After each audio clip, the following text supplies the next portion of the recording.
O quinto livro da Bíblia, chamado de Deuteronômio, se passa todo ele num único dia. É uma história que conta o último dia de Moisés, o líder dos israelitas, que os tirou da terra do Egito, que os conduziu durante toda a travessia do deserto e, ao chegar às portas da terra prometida, ele não entra nessa terra. Ele sabe que ele haveria de morrer antes disso. Ele vislumbra a terra, mas não entra nela. Esse livro inteiro é então um grande discurso de Moisés, fazendo relembrar ao povo de toda a lei que Deus havia dado ao povo, constando regras com relação à vida social, à vida religiosa, à vida em geral do povo, em todas as suas áreas e a todas as dimensões da vida. A teologia do Deuteronômio, que se expressa não somente nesse livro, mas em vários outros livros, como os livros de Josué, Juízes, Samuel, Reis, e até influencia outros livros proféticos, tem como base, tem como ponto de apoio importante a palavra de Deus. A palavra de Deus é extremamente importante nessa tradição, como é também importante para nós. É bem verdade que eles entendiam a palavra de Deus como aquela lei, aquele discurso que Moisés fizera ao povo relembrar, contendo todos os mandamentos do Senhor. Para nós, a palavra de Deus é algo muito mais amplo. É algo que abarca as Escrituras Sagradas como um todo e também a revelação do Senhor em geral. Portanto, a palavra de Deus é algo muito mais amplo para nós. Porém, deveria ter a mesma importância, a mesma relevância que tem na ideia, na teologia do Deuteronômio. O texto de hoje fala exatamente da importância dessa palavra. Trata de como ela deve ser preservada, de como ela deve ser cuidada no meio do povo, no meio das pessoas que creem em Deus e das pessoas que buscam seguir ao Senhor. Ponde, pois, essas minhas palavras no vosso coração e na vossa alma. Atai-as por sinal na vossa mão, para que estejam por frontal entre os olhos. Ensinai-as a vossos filhos, falando delas assentados em vossa casa, e andando pelo caminho, e deitando-vos e levantando-vos. Escrevei-as nos umbrais de vossa casa e nas vossas portas, para que se multipliquem os vossos dias e os dias de vossos filhos na terra que o Senhor, sob juramento, prometeu dar a vossos pais, e sejam tão numerosos como os dias do céu acima da terra. Deuteronômio 11, 18 a 21.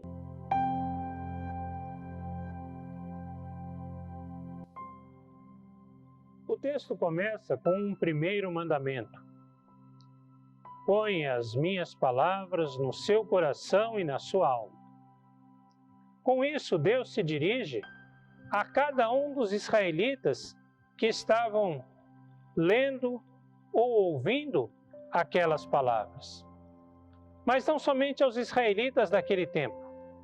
Cada leitor ao longo da história que novamente lê, que novamente retoma essas palavras, é também alvo desse mandamento do Senhor.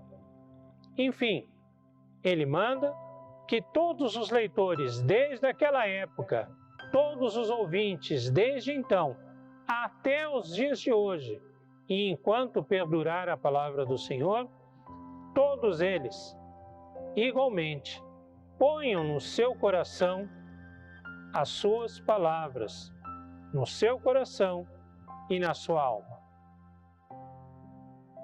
Deus manda a cada um dos seus seguidores, a cada um daqueles que lhe desejam ser fiéis, a cada um daqueles que se dizem seus filhos, que ponham no seu coração e na sua alma as suas palavras. As palavras coração e alma têm aqui um significado especial. Para nós, hoje em dia, pelo menos na nossa cultura, o coração está ligado às emoções. Nós falamos que o coração palpita, que o coração pula, que o coração sofre algum ataque, quando enfim nos deparamos com alguma emoção forte, seja o amor, seja um susto, seja um medo. Para os israelitas, o coração não era isso. Os israelitas entendiam ou pensavam no coração como a sede das suas intenções e dos seus pensamentos. A alma como um lugar mais íntimo, mais pessoal, que ninguém conseguia alcançar senão o próprio indivíduo, senão a própria pessoa e Deus, logicamente. Por isso, colocar as palavras de Deus no coração e na alma significava colocar as suas palavras no lugar onde ela fizesse efeito prático diretamente na vida das pessoas, onde essas palavras modificassem tudo com que aquelas pessoas viessem a pensar, com as suas ações, com os seus feitos, enfim, que toda a vida da pessoa fosse moldada, fosse dirigida, fosse guiada, fosse baseada na palavra de Deus. Colocar a palavra de Deus no coração e na alma, poderíamos fazer uma comparação na nossa sociedade moderna, dominada pelas tecnologias de informática, era como colocar um novo programa no HD de cada pessoa. Ou seja, cada pessoa só poderia rodar as suas rotinas, a sua vida, a partir daquele programa. E esse programa é a palavra de Deus.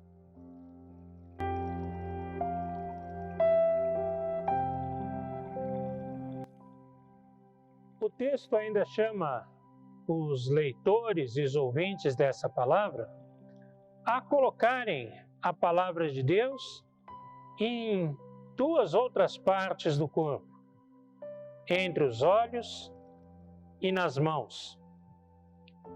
A escolha dessas partes não é aleatória. Ela tem uma razão e tem um significado muito especial.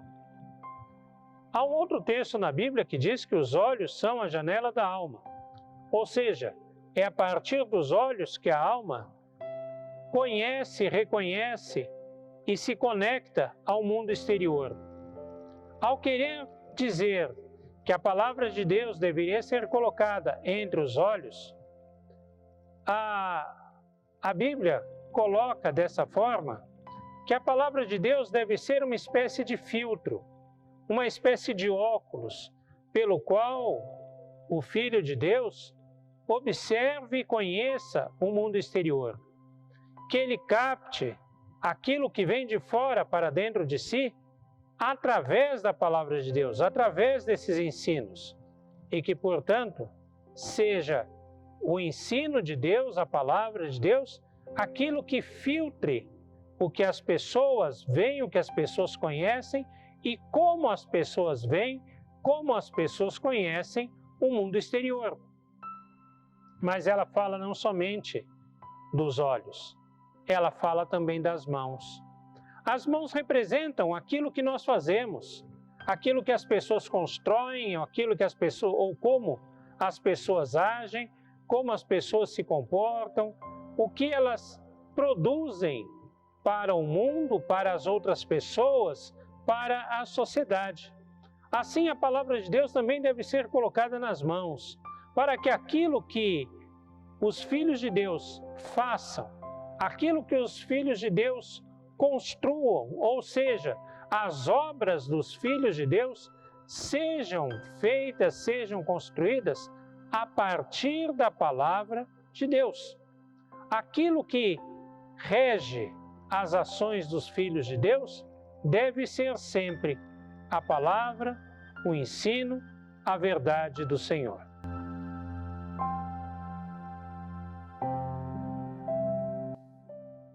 O texto traz ainda um segundo mandamento: ensinai as minhas palavras aos seus filhos.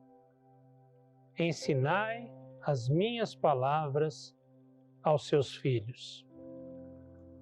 Este é um mandamento extremamente importante.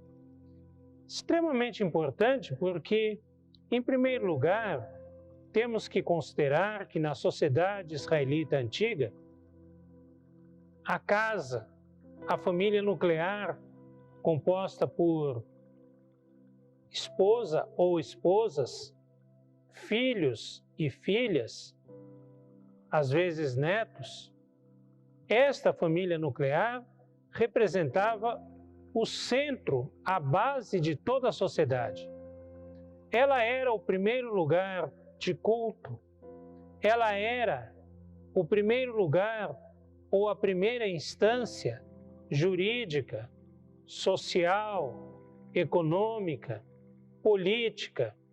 Enfim, a casa era a base de toda a vida social judaico-israelita no passado. E, portanto, haveria de ter um cuidado especial com os filhos, para que a palavra de Deus permanecesse no centro daquela sociedade, no centro daquele povo, da vida daquele povo. E eles, então, mandam, ou o texto, enfim, manda que essas palavras sejam colocadas no coração também dos filhos, como uma herança.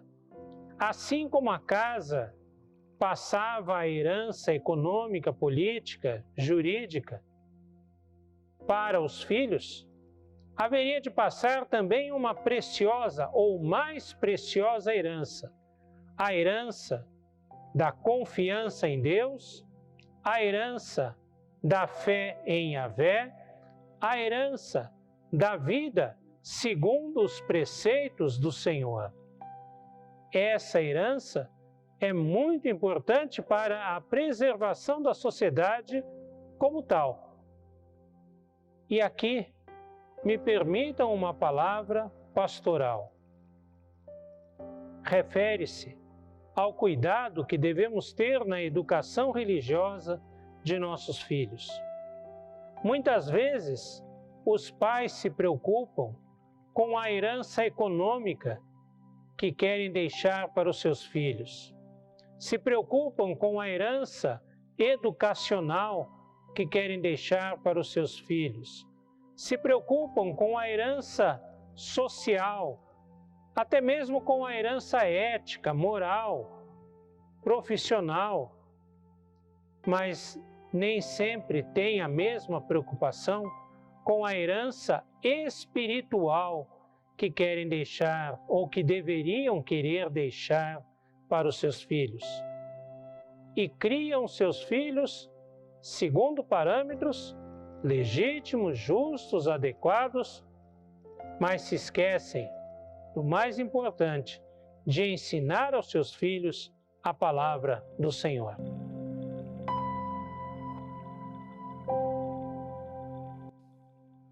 O ensino da palavra de Deus aos filhos, diz o texto, deve acontecer ao redor da mesa, no caminhar, no levantar-se, no deitar. Ou seja, deve acontecer na vida cotidiana, todos os dias, a todos os momentos. Não deve ser algo relegado a momentos especiais de culto, a horas determinadas para reuniões de oração, para reuniões religiosas.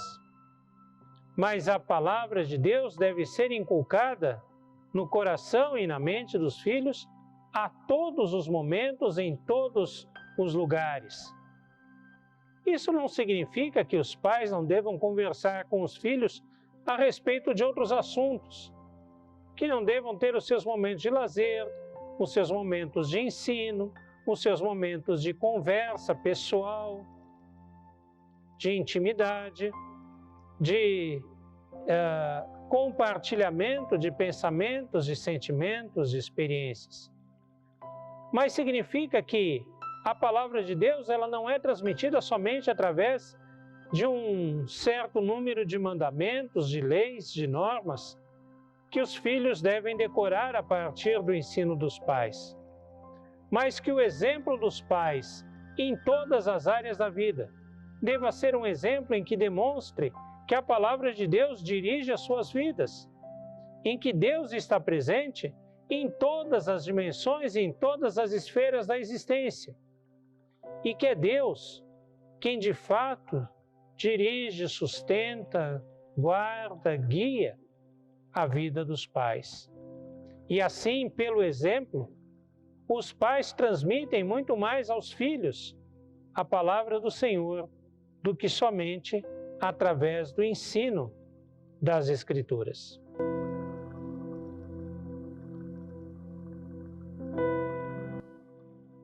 Um terceiro mandamento é colocado nesse texto. Escreve as minhas palavras nos umbrais das casas, nas portas. Ou seja, essas palavras deveriam estar nos espaços públicos, de forma que influenciassem ou que fossem lidas pelas pessoas que passassem pelas ruas, pelas pessoas que convivessem naquela cidade, pelas pessoas que transitassem por ali e vissem, percebessem, lessem aqueles ensinamentos. E, logicamente, a intenção é que também fossem tocadas, que também fossem receptivas a esses mandamentos. Isso vem a dizer, vem a expressar que a palavra de Deus tem uma dimensão pública, uma dimensão que ela quer estar na sociedade, influenciar a sociedade, trazer coisas positivas na construção da sociedade. Aliás, essa é a intenção do Deuteronômio, que toda a sociedade israelita, que todo o povo israelita fosse regido pela palavra de Deus. No entanto, é preciso cautela diante do que nós temos visto nos últimos tempos em nosso país. Alguns grupos cristãos, especialmente de uma linha extremamente conservadora, querem, porque querem, impor a sua forma de vida, os seus costumes, a sua forma de pensar a toda a sociedade brasileira. E acham que isso é palavra de Deus, que devem impor que todas as pessoas, cristãs e não cristãs, ou cristãs de diversos tipos, de diversas tendências, observem os costumes, os hábitos, como eles observam. Isso é muito perigoso. E não é isso que a palavra de Deus quer. A palavra de Deus quer que realmente aquelas coisas que são essenciais ao reino de Deus, como justiça, verdade, paz, amor, respeito, solidariedade, existam entre todas as pessoas e que todas as pessoas se auxiliem mutuamente, se suportem mutuamente, se amem mutuamente e dialoguem mutuamente. A palavra de Deus não quer impor determinados costumes, determinados hábitos, mas quer que os cristãos, que aqueles que professam a fé no Deus de Israel, vivam os verdadeiros valores do reino de Deus, de forma a influenciar positivamente a sociedade como um todo.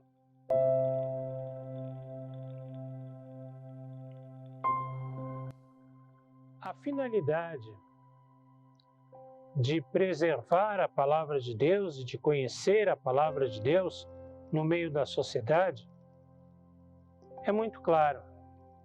Não é para que Deus seja honrado, glorificado, como se Deus fosse um ser egoísta, vaidoso, que quisesse somente a sua glória, o seu bem-estar, o seu prazer.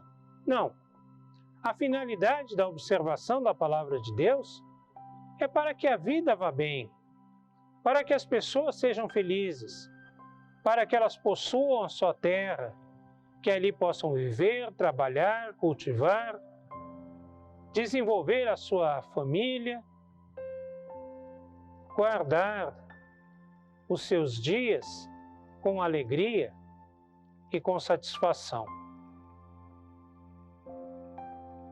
A finalidade da palavra de Deus na sociedade não é causar dissensão, não é causar conflitos, não é excluir, demonstrar intolerância, preconceito, mas é construir uma sociedade de justiça, de paz, de harmonia. Uma sociedade de vida, uma sociedade que honre o nome de Deus por viver a justiça, por guardar a solidariedade, por amparar aquelas pessoas mais pobres, mais carentes,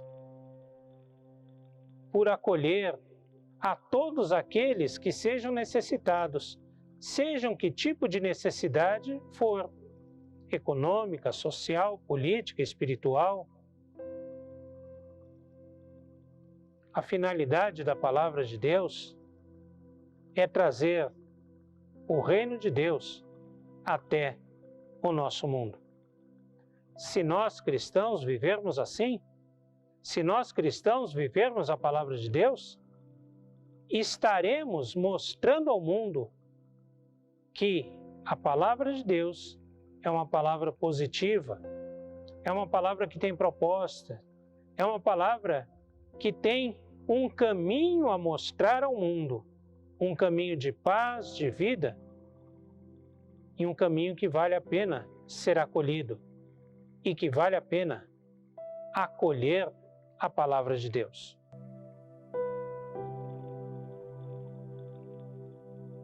Para nós, protestantes, a palavra de Deus é algo muito precioso, é algo muito caro.